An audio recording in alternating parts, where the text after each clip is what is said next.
তো গাইজ আজকে আমি চলে এসেছি মালদা ডিএসএ মাঠে SRMB ক্রিকেট টুর্নামেন্ট খেলতে। এই ক্রিকেট টুর্নামেন্ট 2025 প্রতি বছরই হয়, এবছরও হচ্ছে। এই টুর্নামেন্টে আমি এখন বর্তমানে 12 ম্যান হয়েছি। এটা খুব একটা ভালো জিনিস, খুব বিউটিফুল গ্রাউন্ড, ডিএসএ গ্রাউন্ড, খুব ভালো একটা মাঠ। এবং আমাদের যে পিচে খেলা হবে সেই পিচটাও খুব ভালো। 12 ম্যানের সব থেকে বড় কাজ টিমমেটসদের জন্য জল নিয়ে যাওয়া, যেটা 12 ম্যান করে থাকে। এবং আরও কিছু করে থাকে, তার মধ্যে হলো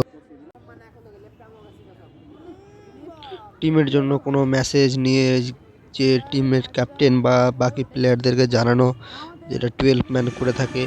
এটা একটা 12 ম্যানের সব থেকে বড় ভূমিকার মধ্যে পড়ে, যেটা 12 ম্যান করে থাকে। এবং খুব তাড়াতাড়িভাবে আবার 12 ম্যানকে সেখানে মেসেজ দিয়ে আবার ফিরে আসতে হয়, যেটা 12 ম্যানকে খুব তাড়াতাড়ি করতে হয়।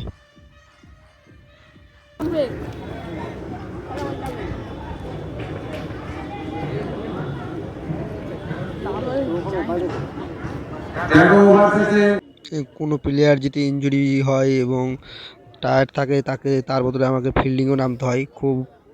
ফিল্ডিং করলাম খুব ভালোভাবে, ফিল্ডিংটাকে খুব ভালোভাবে এনজয় করলাম। ম্যাচটা খেলতে খুব ভালো লাগলো। একটা ক্যাচ এসেছিলো, ক্যাচটাও ধরলাম, খুব ভালো লাগলো। বল ফিল্ডিং করতে খুব ভালো লাগলো, খুব ভালো গ্রাউন্ড, আউটফিল্ডটাও খুব ভালো ডিএসএ গ্রাউন্ডের। খুব ভালো লাগলো এই মাঠে ফিল্ডিং করে। আমরা ম্যাচটা জিততে পারবো কি পারবো না দেখো, ফলো করো আমাকে।